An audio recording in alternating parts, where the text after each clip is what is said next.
Comme vous avez dû le lire dans le tract qu'on a distribué hier à la cantine et qui est affiché dans l'ensemble des bâtiments, donc vous avez vu que, fidèle à notre position depuis le début, donc on a mis la décision du tribunal de la directe, on les a mis au tribunal, donc pour contester la validation de ce plan, qui est assez désastreux.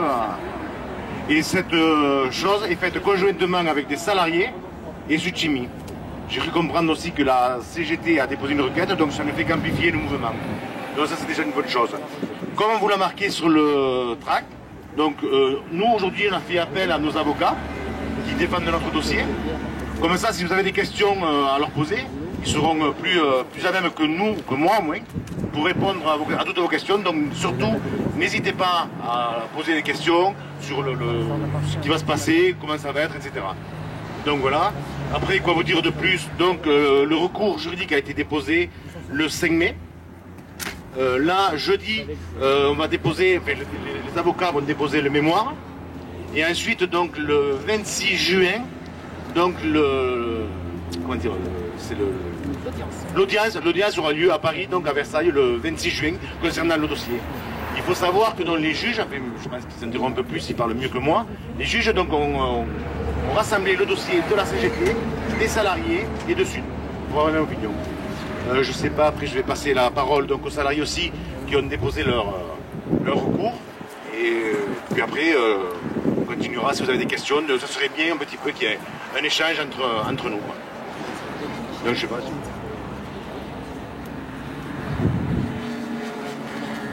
Donc bonjour. Donc ce qu'il faut savoir, donc en plus donc des organisations syndicales qui avaient donc la possibilité d'attaquer au tribunal administratif, il faut savoir que les salariés en leur nom propre avaient aussi la possibilité de le faire. Et c'est ce que l'on fait, donc 4 salariés qui aujourd'hui donc attaquent en leur nom propre aussi la décision de la directe au tribunal administratif. Ce qu'il faut savoir, c'est qu'on est resté fidèle à ce qui a toujours été dit depuis le 5 juillet 2012. Ce plan, on n'en veut pas, il n'a pas évolué depuis le 5 juillet 2012, il est toujours aussi délétère, toujours aussi scandaleux en termes d'emploi et en termes de pérennité de notre site. Donc nous on a toujours dit qu'on lâcherait rien, donc fidèle à ce que l'on a toujours dit, eh bien, on va aussi au tribunal administratif. Voilà, alors Michel, tu veux prendre un peu la parole? Il faut savoir que cette démarche juridique en tant que salarié à titre individuel, elle renforce complètement, elle a autant de force que l'action qui est menée par les syndicats. Et aujourd'hui, avec la nouvelle loi, il nous est permis, tout en étant encore dans l'entreprise, de faire cette démarche et ne pas attendre non plus d'avoir été licencié, d'avoir été à l'extérieur pour entamer une démarche juridique qui, elle, s'appelle une démarche prud'homale de contestation du licenciement. Donc aujourd'hui, nous avons travaillé conjointement avec le syndicat Sud, avec le cabinet d'avocats Dufresne Castet présent aujourd'hui. On s'est investi et on a travaillé sur le dossier et on a des éléments sérieux de contestation de cette validation de la directe qui pour nous doit entraîner l'annulation de l'accord et donc du plan tel qu'il est aujourd'hui présenté par notre direction et qui est plus que présenté puisque la mise en œuvre est en train de se dérouler. Donc voilà ce que j'avais à dire sur le sujet. Il faut savoir que même si le recours a été déposé, d'autres salariés peuvent venir rejoindre la démarche à titre individuel et on en reparlera peut-être tout à l'heure. Donc là on va passer certainement la parole, si de notre côté on a terminé, à nos avocats.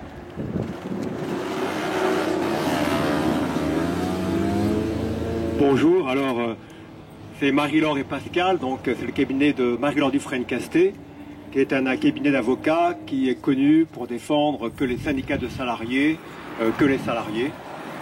Et c'est à ce titre que nous avons été contactés par le comité de défense qui s'est constitué par les salariés de Sanofi et par le syndicat Sud Chimie.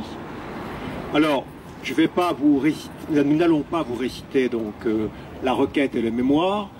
Marie-Laure et moi, nous allons vous présenter un petit peu les grandes lignes du travail que nous avons fait et après ça pourra être le point de départ, nous l'espérons, d'un échange entre nous tous. Nous avons déjà, la première chose qui nous a marqué, c'est que nous avons fait un travail, donc nous avons rédigé une requête sommaire qui était déposée le 5 mai et un mémoire qui sera déposé donc jeudi, après-demain, à midi. Alors je crois que le texte de la requête est déjà disponible, puis le mémoire pourrait être lu à partir de jeudi midi. Et ce qui nous a marqué, c'est qu'en tant que juriste, en tant que praticien du droit du travail, nous avons travaillé en totale collaboration avec les salariés et le syndicat qui nous ont saisis. Je m'explique. Ils ont fait un travail d'étude de l'accord. Ils ont exprimé de leur point de vue et que leur paraissait poser problème. Et nous avons ensemble réfléchi pour voir si leurs intuitions, leur travail, leur vérification avaient une traduction juridique. Et vous verrez, alors la requête, ça n'apparaît pas tellement puisque c'est un résumé, mais en lisant le mémoire, que ce travail juridique a été nourri d'un travail collectif, de réflexion, de recherche, d'élaboration de tableaux à partir de données précises, concrètes, faits par les salariés de l'établissement de Montpellier. Et ça, c'est déjà un point très important.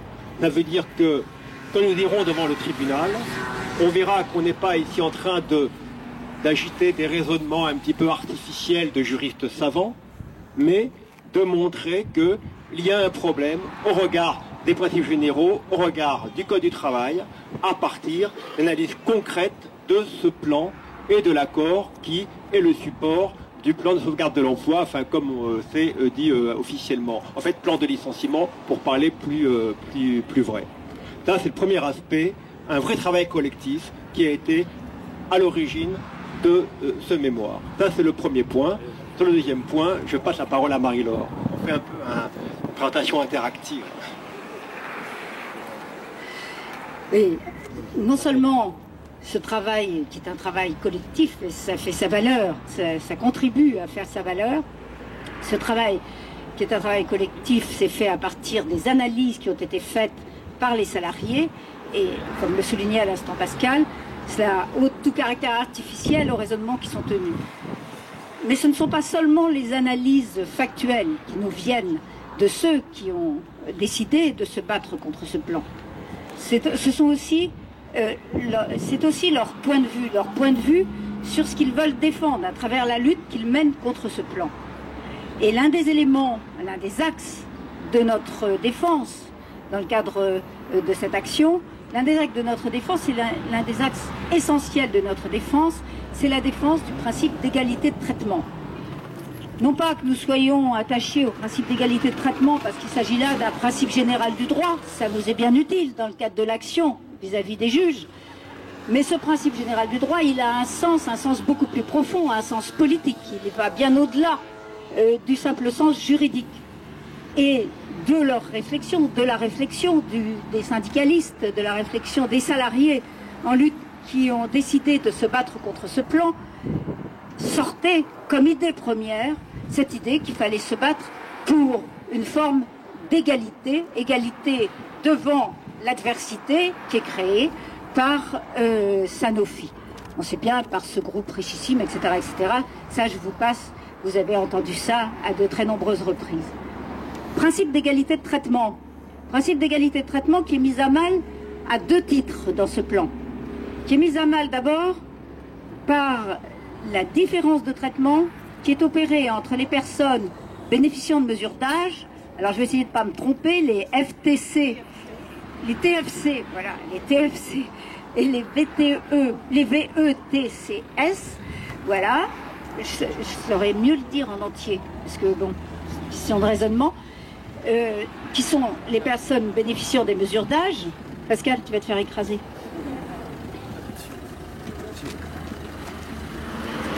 Ne l'écrasez pas maintenant, on en a encore besoin. Et ces personnes bénéficiant de mesures d'âge, si on lit bien le plan, si des propositions leur sont faites, vous vous souvenez, il y a plusieurs périodes dans ce plan. Il y a une période qu'on appelle volontaire. Il y aurait beaucoup à dire sur la volonté, hein, on ne sait pas la volonté de qui il s'agit, et de départ volontaire. Et dans cette période, il y a une sous-période, ce sont ces 8 semaines, pendant lesquelles seules les personnes qui bénéficient de mesures d'âge peuvent également bénéficier de propositions concernant, qui sont de véritables propositions de reclassement, puisque cela concerne les postes créés vacants. Non pas qu'on veuille s'en prendre aux personnes bénéficiant de mesures d'âge, c'est pas la question. Parce que si on lit le plan d'une certaine manière, en prenant en compte le calendrier, eh bien, si on lit le plan en prenant en compte le calendrier dans un certain sens, ces personnes-là, elles bénéficieront pendant 8 semaines de ces mesures dont les autres ne pourront bénéficier qu'au bout de 8 semaines de ces propositions. Il y a là d'évidence une différence de traitement. Il y a d'évidence une différence de traitement entre des salariés. La différence de traitement, elle peut parfois être justifiée. On pourrait vous dire elle est justifiée par l'âge. Il y a un texte du Code du travail qui permet de justifier par l'âge lorsque l'âge met les personnes dans une situation plus défavorable et qu'on prend une mesure qui va compenser cette défaveur due à l'âge. Mais ce n'est pas le cas. Ce n'est pas le cas parce que les TFC, les TFC et les VECTS ne sont pas bénéficient de mesures d'âge qui compensent leur situation de personnes dans un âge plus avancé. Si on leur propose avant, on défavorise les autres. Si on ne suit pas ce calendrier et qu'on leur propose après, ça veut dire qu'elles, au moment où elles doivent faire le choix de partir en TFC ou en VECTS, eh bien, elles n'ont pas en mesure de faire un choix totalement éclairé. C'est-à-dire que si on prend le calendrier dans un sens, si on prend le calendrier dans l'autre sens, il y a des personnes qui sont victimes d'une différence de traitement. Cette différence de traitement, c'est un des moyens qui nous permet de critiquer ce plan. Principe général du droit, il vicie le plan et cela permet de critiquer, puisque nous critiquons le plan, mais plus directement, nous critiquons la décision de la directe, puisque nous sommes devant le tribunal administratif. Hein. Nous ne venons pas directement demander l'annulation du plan. Vous savez bien qu'on a enlevé au juge judiciaire le contrôle du plan pour transférer au juge administratif un contrôle dont nous voyons qu'il n'est pas extraordinairement vigilant. Et nous critiquons la décision de la directe. Ça, c'est un des premiers aspects concernant la différence de traitement. Et puis, à travers toute l'analyse qui avait été faite par les salariés qui sont venus nous voir, ce qu'on pouvait observer, c'est la manière, le traitement qui est donné aux catégories professionnelles. Dans ce plan, les catégories professionnelles sont conçues, en réalité, de manière à créer une liste de salariés à licencier. Ce ne sont pas de véritables catégories professionnelles où on l'entend au sens du droit. La catégorie professionnelle, c'est une notion objective. C'est-à-dire que tous les salariés qui ont des fonctions équivalentes et qui ont eu une formation commune appartiennent à une même catégorie professionnelle. Ça figure sur vos feuilles de paie, ça ressort de vos feuilles de paie, ça existe avant le plan, ça existe après le plan, ça ne doit pas changer. Eh bien, dans ce plan, pendant 8 semaines, on voit s'il y a des gens qui s'en vont, et après cela, on vous dit vous appartenez à telle catégorie professionnelle. Comme si votre catégorie professionnelle, elle changeait en fonction de l'avancement du plan. Votre catégorie professionnelle, elle existe pendant que vous travaillez, elle existe au moment où vous devez licencier, mais elle existe au moment où vous licenciez. Donc cette conception, comme on dit dans certains arrêts, opportuniste et artificielle de la catégorie professionnelle, elle permet à l'employeur de dresser la liste des salariés qu'il veut licencier. C'est-à-dire que la catégorie professionnelle, on ne veut pas entrer dans des détails techniques, mais elle est faite d'un point de vue juridique pour éviter tout arbitraire, pour éviter que l'employeur ne désigne les gens qu'il veut licencier. Ici, la catégorie professionnelle, elle est utilisée de manière précisément contraire à sa fonction première. Elle est utilisée pour désigner les personnes qu'on va licencier. Et elle aboutit à quoi, cette conception de la catégorie professionnelle? Elle aboutit à faire en sorte que dans certaines catégories, en fonction justement de ce découpage artificiel et opportuniste, eh bien, il y a des personnes qui n'échapperont pas au transfert ou aux mesures de reclassement, et il y a des groupes qui échapperont aux mesures de transfert et de reclassement. Il y a là à nouveau une rupture dans l'égalité de traitement entre les différents salariés de Sanofi. Second aspect de la rupture dans l'égalité de traitement. Alors, j'espère ne pas être trop technique. La rupture dans l'égalité de traitement, c'est juste une rupture d'égalité. C'est une rupture d'égalité entre les personnes. Et ceux qui se battent contre ce plan se battent contre toute rupture d'égalité. C'est un des axes forts d'un point de vue juridique, parce que nous pensons que ce moyen, alors bien sûr, on n'est jamais sûr de ce que les juges feront de nos moyens. Hein. C'est Bourdieu qui disait, la justice c'est une magie qui marche quelquefois. On ne sait jamais ce que décideront les juges. Mais c'est un moyen qui nous apparaît absolument sérieux, tout à fait solide.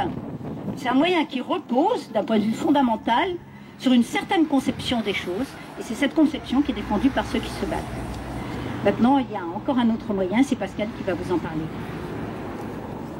Le deuxième argument qui nous paraît important, alors à propos, je vais faire une remarque, c'est que la directe, comme on dit, donc l'ancienne direction du travail, qu'on appelle maintenant directe, elle devait vérifier, avant de valider, si la procédure d'information et consultation avait été régulièrement menée, et si dans le plan, il y avait des mesures suffisantes en matière de reclassement. En regardant à la loupe un peu tout le processus, on pouvait peut-être trouver un certain nombre d'arguments juridiques pour soulever, pour contester le caractère régulier à la décision de validation. Avec les salariés et le syndicat avec qui nous avons travaillé, nous avons fait un choix. Alors, on n'espère pas arbitraire, mais ce choix, c'est de choisir des arguments qui ont pour conséquence que si le juge administratif dit que la décision de validation est illégale, ça permet d'obtenir le maintien des emplois parce que le plan aura été jugé irrégulier quant au fond et pas à la forme. Donc on a fait ce choix et c'est un choix que nous assumons et c'est pour ça que notre deuxième moyen, il va dans ce sens-là. Sans entrer dans les détails, depuis 1992, un plan qu'on appelait avant plan social, maintenant plan de sauvegarde de l'emploi, doit contenir un plan de reclassement. Ça veut dire quoi, plan de reclassement? Bien, ce n'est pas une notion abstraite. Tout dépend des moyens dont dispose l'entreprise ou le groupe auquel elle appartient. Et c'est pour ça que les juges exercent ce qu'on appelle un contrôle de proportionnalité. Est-ce qu'il y a un véritable effort qui a été fait, un effort sérieux qui est proportionné aux moyens dont dispose l'entreprise et le groupe? Eh bien, nous avons considéré qu'à partir de l'instant où on va artificiellement augmenter le nombre des salariés impactés, avec des catégories professionnelles bidons, parce qu'elles ne méritent pas d'autres termes, des catégories bidons, des catégories effectivement qui sont exagérées par leur nombre. Eh bien, avec des données inexactes, on faut nécessairement la règle de proportionnalité et il n'y a pas un vrai plan de reclassement qui a été élaboré parce qu'on n'a pas permis de vérifier l'adéquation, la véritable adéquation entre les moyens dont dispose l'entreprise et le groupe et le nombre de reclassements proposés. Ça, c'est donc notre deuxième argument de fond que nous soulevons, toujours à partir des catégories professionnelles qui ont été gonflées, mais qui a une incidence sur la proportionnalité des mesures de reclassement. Et nous reprochons la directe d'avoir fait un contrôle superficiel. Alors, dans les commentaires, actuellement, il y a toujours cette idée qui est « Oh, il y a un accord majoritaire qui a été signé, donc si les syndicats sont responsables, ils n'ont pas signé n'importe quoi. Donc, il n'y a pas grand-chose à contrôler. » Nous disons « Bon, si, même s'il y a un accord majoritaire qui a été signé, il reste quand même des choses à contrôler. » Alors, juste une petite information à ce sujet-là. Nous avons constaté que le tribunal administratif, quand il a eu notre requête, il n'a envoyé notre requête qu'à la direction et à la directe. Mais nous comptons, quand nous déposerons le mémoire jeudi, lui demander d'adresser également le mémoire au syndicat signataire. Parce que c'est un accord qui est effectivement au support du plan. Et ils auront la possibilité d'aller devant le tribunal, expliquer en quoi les arguments seraient inexacts, seraient faux, et en quoi, pourquoi ils défendent l'accord. Donc, ce qu'on peut dire, c'est que la décision qui sera rendue par le tribunal administratif, nous militons, nous faisons en sorte qu'elle soit, après le débat, le plus complet possible, où chacun fera ses arguments. Et là, on nous demandera, notamment, on demandera aux syndicats signataires, parce que quand on annule le dossier, il faut être un petit peu sérieux. Ils nous ont dit au départ, les catégories, elles sont bidons. Il y a une prime au départ. Et le 14 janvier, ça a disparu. C'est devenu régulier, alors que le plan n'a pas changé, que les mesures de la direction n'ont pas changé d'iota sur ces questions-là, en tout cas. Eh bien, ils expliqueront comment on a changé l'eau en vin ou le vin en l'eau, et après, on verra si le jeu est converti à leur explication ou pas. Mais en tout cas, nous nous demanderons à que tout le monde soit convoqué pour s'expliquer, défendre son point de vue devant le tribunal administratif. Tout dernier point. Il y a 4 salariés et le syndicat Sud sur notre requête. Les demandeurs, c'est le syndicat Sud et 4 salariés. Bien sûr, si le juge estime que nos moyens sont sérieux et fondés, il nous donnera raison. S'il estime qu'ils ne le sont pas, il nous donnera tort. Et le fait que nous soyons 5 comme nous le sommes, ou que nous soyons 2000 comme nous pourrions l'être, ne change rien au débat juridique.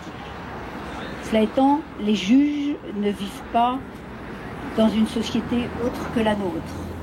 Ils ne sont pas indépendants du regard que l'on porte sur eux. Ils ne sont pas non plus indépendants des pressions. Des pressions. Ceux qui croient qu'on met des billets dans la main du juge et qu'ils changent d'avis se trompent. Il n'y a pas besoin de leur mettre des billets dans la main, mais ils baignent dans la société dans laquelle nous vivons et ils sont extrêmement soumis à tout ce qui se passe autour d'eux. Plus il y aura de demandeurs, plus nos demandes pèseront. Le regard du juge sera influencé par le nombre de demandeurs.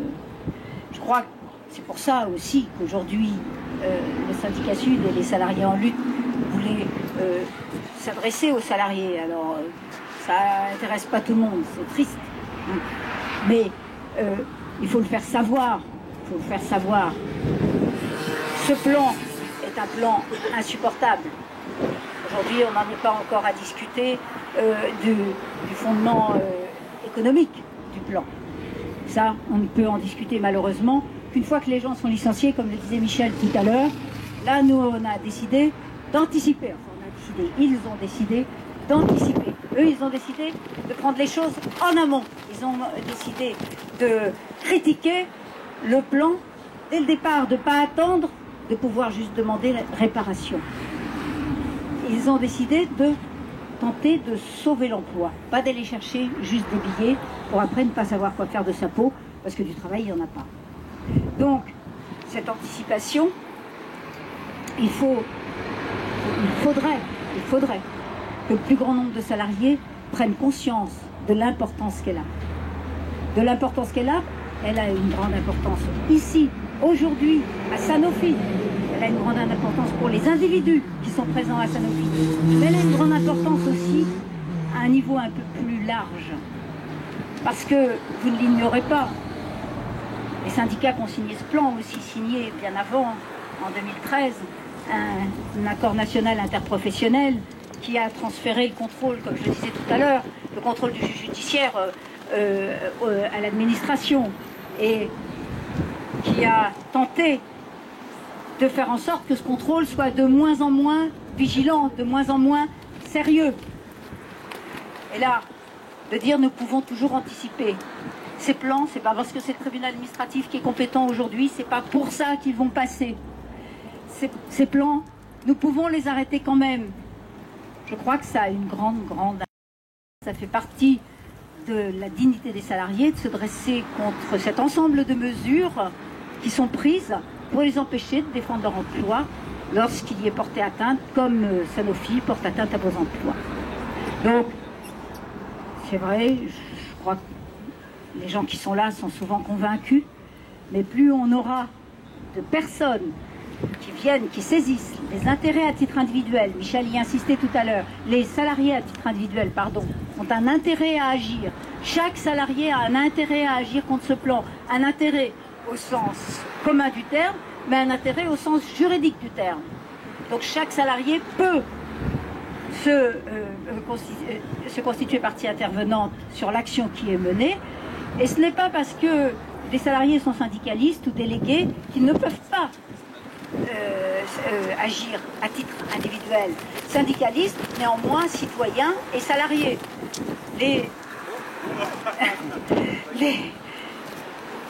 Donc, plus il y aura de salariés, n'hésitez pas à vous porter partie intervenante. Cela aura un poids, cela modifiera probablement, espérons-le, il ne faut jamais rien promettre, je vous le disais tout de suite, mais cela modifiera le regard du juge sur l'action qui est menée, et la modification du regard du juge, ça peut nous aider. Vous avez jusqu'au 29 mai pour vous porter partie intervenante. Pour cela, c'est simple. Il suffit de donner, d'écrire. J'entends me porter partie intervenante. Je crois qu'il y a un petit document qui a été rédigé. Non, il y a un papier qui a été rédigé. Vous signez, parce que nous, on ne va pas écrire le nom des gens si les gens ne l'ont pas décidé, bien évidemment. Je veux dire, on n'existe pas à la place des gens. Il suffit de dire « je veux me porter partie intervenante ». C'est tout ce que cela coûte. Et je le répète, je pense, même si ce n'est pas absolument décisif, et c'est d'un point de vue strictement juridique, ça ne change rien, du point de vue du regard que le juge portera sur la requête, cela a une incidence.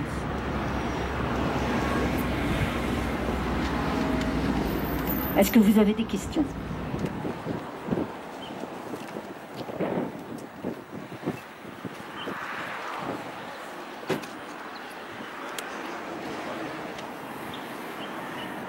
N'hésitez pas, si vous avez des questions, voilà, on est entre nous. T'as mis au micro comme ça, tout le monde entend, si ça...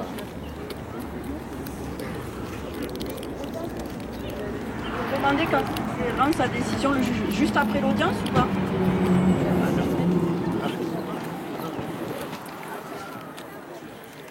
Non, il ne rend pas sa décision sur le siège, comme on dit. Hein, c'est quand même...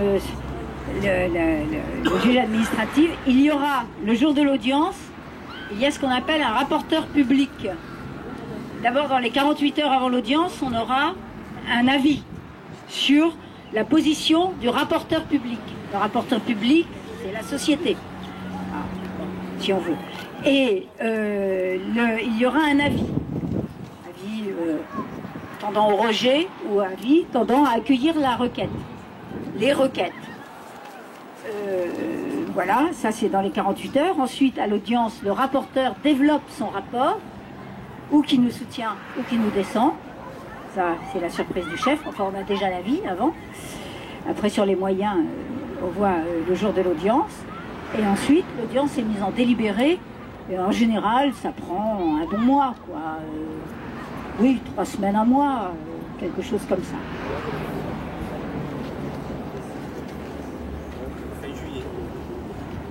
Oui, comme dit Michel, fin juillet.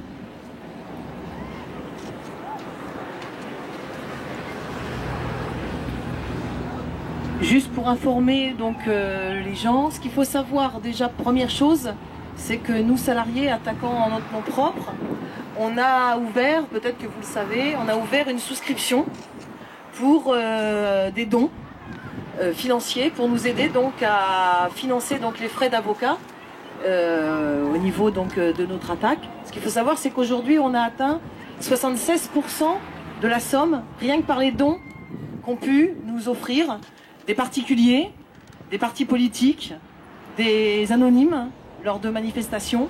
Donc on a atteint la somme de 2800 € aujourd'hui pour pouvoir nous aider donc à financer ces frais d'avocat. Donc déjà, je les remercie même s'ils ne sont pas tous là. Ce qu'il faut savoir, c'est qu'aujourd'hui, donc, on a des représentants du député Christian Assaf qui sont là. Merci d'être présents.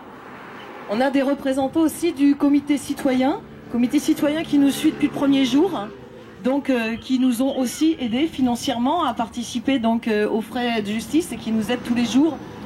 Vous les avez peut-être vus distribuer des fois à l'entrée de Sanofi, ils sont là aussi. S'ils veulent prendre la parole, ce sera avec grand plaisir. On a aussi des représentants du NPA qui sont là. Eux aussi nous ont aidés fortement et nous aident toujours financièrement, de par aussi leurs articles. Et j'oublie quelqu'un. Le Front de Gauche aussi qui est ici. Voilà. Le PCF qui est là aussi à nous aider. Enfin voilà, j'espère que j'oublie personne.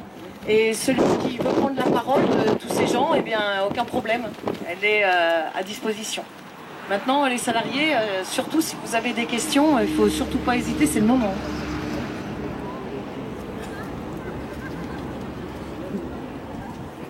Pour essayer de bien comprendre, en fait, si la justice donnait raison, ça voudrait dire que tout sera annulé. Par exemple, les gens qui sont partis à la retraite pourraient revenir travailler ou comment ça se passerait concrètement?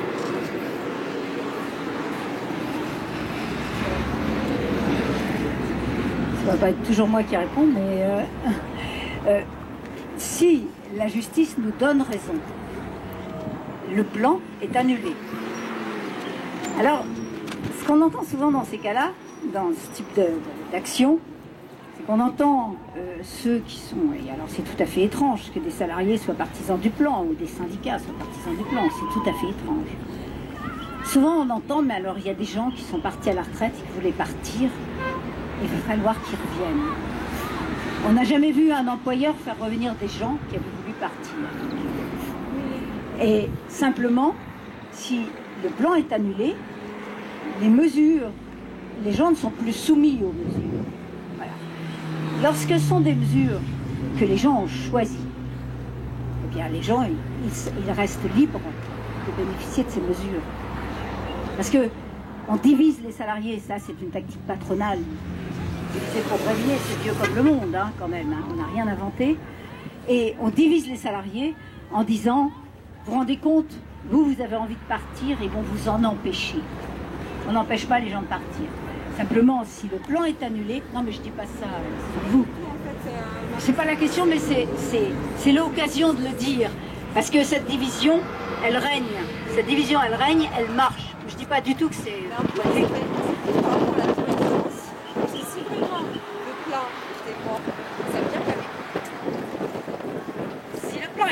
Ça veut dire que les gens, ils n'ont plus les 7 ans payés par exemple jusqu'à leur retraite. Ça fait partie du plan, ça. Donc ça veut dire qu'ils ne peuvent pas rester chez eux, qu'ils viennent travailler. Et c'est là où je me dis, si les gens sont déjà partis, ils partent à la fin du mois. Là, je me dis, la justice ne peut pas leur donner, pas nous donner raison et faire combien de temps. Parce que c'est dans ce sens-là, c'est le plan. L'idée, c'est que le plan est déjà en œuvre, c'est ça. Et que, mais si, mais la justice, elle peut vous donner raison. La justice, elle peut vous donner raison. Ce que vous décrivez, c'est la politique du fait accompli. Et les employeurs comptent beaucoup là-dessus. C'est-à-dire qu'on met en œuvre très vite, le plus vite possible, pour que on dise, il faut revenir sur tout ça. Mais bien sûr que si. Mais bien sûr que si. Et puis, les gens qui sont déjà partis, si l'employeur veut qu'ils bénéficient de situation, ils pourront en bénéficier. Et à la fois, si vous voulez, à la fois, je pense que c'est extrêmement important de se battre contre ce plan, mais si l'employeur veut faire un plan avec que des mesures d'âge, c'est-à-dire que les gens qui veulent partir, peut le faire. Ça pose pas de problème. C'est-à-dire que qui peut le plus, peut le moins. Hein. Et donc, c'est pas sur ce terrain-là qu'on doit se situer. Ça ne fait pas courir de risques aux salariés que d'annuler le plan. Ce qui fait courir des risques aux salariés, c'est le plan. Juste un petit complément sur ce qu'a dit Marie-Laure, et au regard de l'interrogation que tu as soulevée. C'est que l'objectif qui est affiché, c'est un objectif de prévention pour éviter un nombre trop important de suppression d'emplois qu'on pourrait appeler de départ contraint. C'est aussi pour ça que dans le dispositif légal, le tribunal administratif, il a des délais pour intervenir. C'est-à-dire qu'en général, on sait que le juge administratif, c'est une délai, pour dire qui est longue. Là, le tribunal, il a 3 mois pour rendre son jugement au maximum. Donc, il y a cette idée quand même, c'est que pour qu'il rende un jugement, si jamais il prend une décision d'annulation, il y a une certaine efficacité, une certaine utilité. Donc, on est encore... quel est le but recherché de tout ce processus, de cette contestation? C'est qu'au bout du compte, on n'arrive pas à une situation où l'employeur puisse faire partir les lettres de licenciement. Voilà, c'est ça. Et donc, il y a un timing, il y a un calendrier qui fait que on peut, si le juge accueille nos arguments, avoir un jugement rendu, comme on dit, en temps utile. Je pense que la précision était d'importance, mais je reviens sur ces gens qui partent, qui sont plutôt 7 ans chez eux, quoi. Oui. D'abord, faire ce qu'ils veulent. Ouais, d'abord, ce qu'on voit aujourd'hui, ça c'est en dehors de notre débat strictement juridique, mais ce qu'on voit aujourd'hui, quand même de plus en plus, c'est qu'il y a eu énormément de plans de cet ordre. Des gens qui ont payé pour rester chez eux. C'était toujours plus jeune, 54 ans, 53 ans, etc. À tel point que d'ailleurs, on augmente l'âge de la retraite, mais les gens partent de plus en plus jeunes. Bon, c'est une plaisanterie tout ça, c'est une sinistre plaisanterie, mais ces plans ont permis, on a eu les plans CASA avant ça, avant 2004, hein, on avait tous les plans CASA dans l'industrie, notamment dans toute l'industrie. Et l'employeur, il peut très bien mettre en œuvre un plan de cet ordre. Et comme le disait Pascal, c'est les licenciements qu'il faut éviter, les licenciements contre. Ensuite, je reviens sur ce que je disais tout de suite, sur tous ces gens qui partent comme ça, à 53 ou 54 ans, et qu'on met dans des bus pour balader aux 4 coins du monde dans des pays qui se ressemblent tous, parce que ce qu'on leur montre, c'est partout pareil. Ils ne se ressemblent pas, en réalité. Eh bien, ça rend pas forcément les gens très heureux. Ça, c'est une réflexion en dehors. C'est la même. Alors, je pense que je sais pas s'il y a plus de questions sur le sujet. Tu as dit que Marie-Laure et Pascal vont encore être présents un petit moment, donc il pourrait y avoir des questions comme ça qui pourraient être posées plus intimement, on va dire. Vu le timing, puisqu'on arrive pas loin du bout de l'horaire, pour ceux qui voudront rester, ils peuvent rester un petit peu. Donc en conclusion, j'espère que les éléments apportés sur la requête déposée le 5 et le mémoire qui va être déposé donc jeudi concernant l'action en justice et le recours en justice du syndicat Sud et des 4 salariés à titre individuel vous ont éclairé sur le sujet.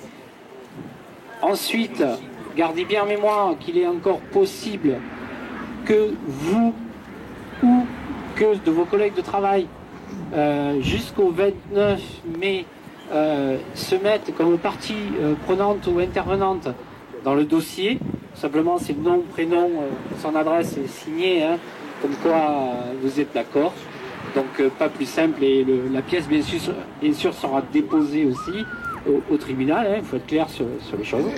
Donc ça, l'audience aura lieu le 26 juin, avec une décision certainement courant ou fin juillet, à savoir que si la décision est défavorable, dès à présent, il y aura un appel qui sera fait. Juste une chose à dire, c'est concernant le 26 juillet, de toute manière, on lancera un appel pour les salariés qui souhaiteraient monter à Paris pour soutenir l'action qui est menée et par les salariés à Lude et par le syndicat Sud-Chimie.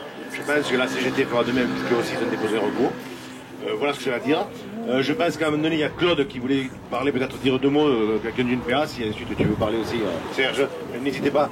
C'est déjà sympa qu'ils soient venus nous soutenir comme ils nous soutiennent depuis le début. Donc je vais passer le micro à Claude.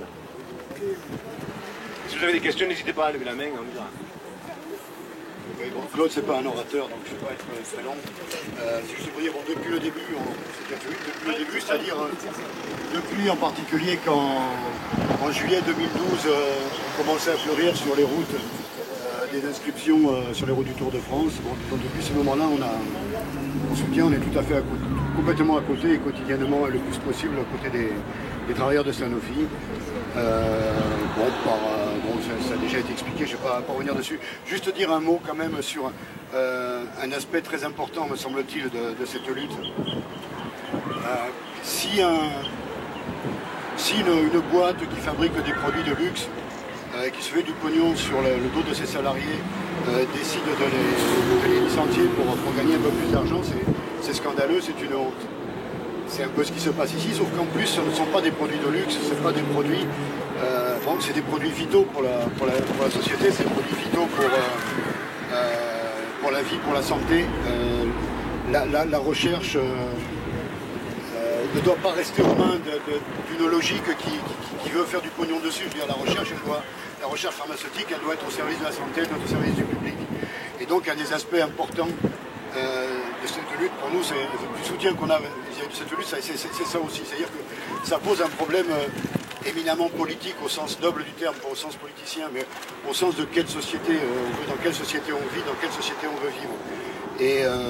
Et quand on voit ce qui se passe là au niveau de Sanofi, on se dit que la seule chose à faire, c'est de reprendre cette entreprise, qu'elle soit mise au service de la population et non pas au service des actionnaires. Voilà, et c'est pour ça qu'on suivra de toute façon jusqu'au bout, la lutte des salariés de Sanofi et jusqu'à la victoire, j'espère.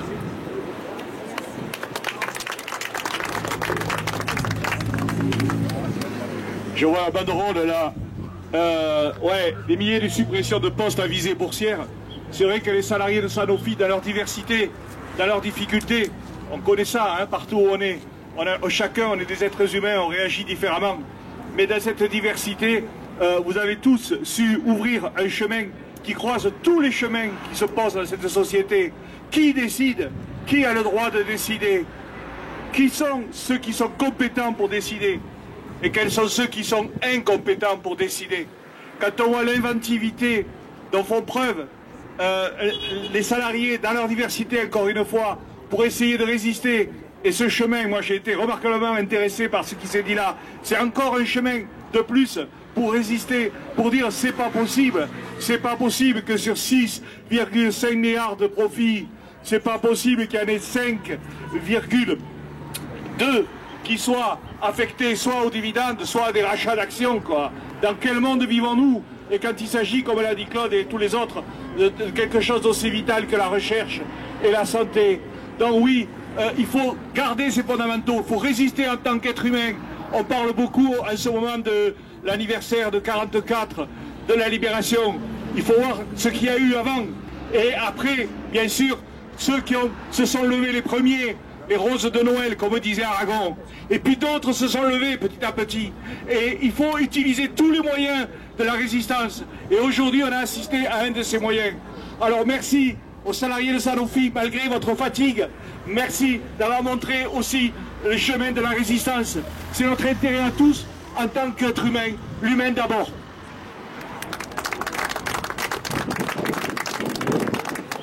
On a imprimé donc la requête sommaire, c'est ce qui a été déposé donc le 5 mai dernier. C'est pas le mémoire hein, pour l'instant. Le mémoire il sera déposé dans 2 jours. Mais comptez sur nous, hein, dès que le mémoire est déposé, on fera la même chose. On l'imprimera et on le distribuera à tous ceux qui le veulent, parce qu'on se doit donner l'information aux salariés à partir du moment où il se passe quelque chose qui peut influencer sur leur avenir. Et moi je pense qu'il faut parler autour de vous, là, par rapport à tout ce qui a été dit, à tous vos collègues, etc.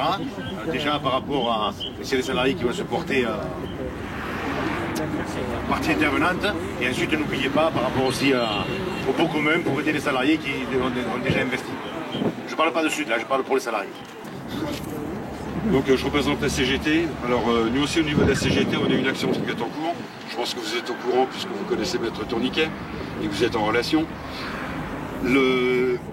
C'est une action qui est basée sur les mêmes motifs, c'est-à-dire demander l'annulation de la validation de la directe du plan, pour lequel, alors nous, c'est la Fédération nationale de l'industrie chimique qui représente tous les syndicats de Sanofi Recherche, qui s'est porté partie prenante, ainsi que 8 salariés. Donc voilà où on en est, sinon on est à peu près sur la même démarche, sur des motifs très légèrement différents. Les deux actions sont assez complémentaires dans l'argumentation. Je pense que ça, c'est quand même un des points importants. C'est aussi l'un des points qui me paraissait important pour qu'il y ait deux actions différentes. Ça a permis d'aborder le dossier avec des parties complémentaires qui n'étaient peut-être pas forcément vues par un avocat ou par l'autre. Donc ça, c'est quand même intéressant. Et puis voilà, donc on sera... Alors nous, c'est pas une requête sommaire qu'on a déposée, mais c'est un recours en annulation, une demande de recours. Et donc ça devrait être traité le 26 juin au tribunal administratif de Versailles, qui a priori n'était pas le tribunal compétent, mais s'est déclaré compétent. Je ne me trompe pas, madame? Ce que vous avez déposé, c'est la même chose que nous. Hein. Après, c'est du juridique après. Voilà, c'est le juridique, ouais. Entre requête et requête préliminaire, il y avait le préliminaire qui me paraissait différent, mais bon, c'est pas... Donc, ce sont les mêmes choses. Donc voilà, ce sont deux requêtes relativement complémentaires, avec le même but, invalider le plan de la signature de la directe, ce qui aurait pour conséquence principalement que Sanofi ne puisse pas mettre en œuvre le plan à l'heure actuelle, donc ça nous permet de gagner du temps, et ils auraient donc un certain nombre de choses, ils auraient donc un certain nombre de rectifications à apporter dans le plan, parce que je pense que le tribunal administratif va donner quelques, s'il va dans notre sens, des motivations qui devraient donner des indications sur ce qui ne va pas dans le plan proposé aujourd'hui. C'est bien ça? C'est pas exactement ça. En fait, ce qu'on attaque, c'est la direction de la directe. Voilà. On attaque la direction, la décision de la directe, et c'est une annulation de la décision. Voilà, hein, pure et simple. Et effectivement, il y a de fortes chances, et là-dessus je crois que tu as raison, c'est qu'il y a de fortes chances, si la décision est annulée, que ça profite. Il y a déjà eu un plan annulé sur le terrain judiciaire. Il y a déjà eu un plan annulé, ils ont recommencé. Et il y a de fortes chances qu'ils recommencent, qu'ils essaient de recommencer. Cela étant posé, la structure même de leur plan, elle est difficile à modifier. Il y a des plans, on peut dire, ils vont ajouter 100 postes ici, 40 postes là, etc. Là, on s'en prend à la structure même du plan. Hein, et c'est difficile pour Sanofi. Non, mais je ne dis pas que on est pas d'accord, je pense qu'on suit la même finalité, hein, exactement. Mais ce qui serait difficile à Sanofi, c'est de modifier son plan de manière superficielle. Lorsqu'on s'en prend aux violations du principe d'égalité de traitement, leur plan, il est constitué comme ça. Il est constitué comme ça. Les catégories professionnelles, c'est un des fondements de leur plan. C'est la structure même du plan qui est en cause. Alors, ça rend les choses plus difficiles. Ben, c'est notre boulot, c'est de rendre des choses difficiles à Sanofi. Et d'un côté comme de l'autre, ben, c'est ça qu'on cherche. Voilà, mais je pense qu'on est bien d'accord. Ce qui est demandé, c'est l'annulation de la signature de M. Benadon, donc représentant de la directe de l'Île-de-France. Donc c'est surtout ça qui est demandé. Mais il n'empêche que si M. Benadon, à l'époque, n'avait pas signé, hein, donc ce qui revient au même, il aurait fait des remarques pour lesquelles le plan n'était pas acceptable et pourquoi il ne l'a pas validé. Donc on en reviendrait donc au 17 mars, si je me souviens bien, à peu près. Bon, mais c'est vrai que le plan tel que proposé par Sanofi est parfaitement contestable à un tas de points. Encore une fois, vouloir mélanger un plan de départ volontaire et un PSE, c'est ça qui fout le bordel en fait. Il n'y a pas d'autres moyens, dans le sens où les patrons à l'heure actuelle essayent de contourner les PSE en faisant des plans de départ volontaires, c'est-à-dire que c'est aux salariés d'arriver à se trouver tout seuls des postes dans le cadre du plan de volontariat. Et c'est ceux qui restent, ben, pas de bol, vous n'avez pas eu de chance, on n'a plus rien pour vous, vu que tous les postes pourraient être pourvus pour la phase de volontariat. Donc c'est ça qui est parfaitement contestable dans le plan de Sanofi, mais il y a d'autres boîtes qui le font aussi, il y en a d'autres qui veulent le faire, la SNCF, si j'ai bien compris dernièrement, ils veulent s'amuser à ça, mais bon, c'est un peu contestable. Mais sinon, à la CGT, on est dans la même configuration qu'à Sud, avec un avocat différent et deux actions très légèrement différentes, mais complémentaires, et c'est quand même ça qui est intéressant. Donc on est sur la même ligne. Et je pense qu'on mérite aussi le nom de syndicat de lutte, même si c'est pas aussi visible que ce que certains souhaiteraient. Voilà.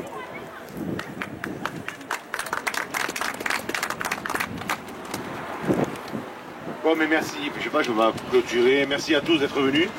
Bon, passez bien ce message autour de vous et n'hésitez pas, voilà, il y a le papier éventuellement par rapport aux signatures, si les salariés sont intéressés, et surtout en parler autour de vous. Même si vous voulez prendre un modèle pour le montrer à vos collègues, n'hésitez surtout pas. Et bravo, et merci. Bravo. Bravo.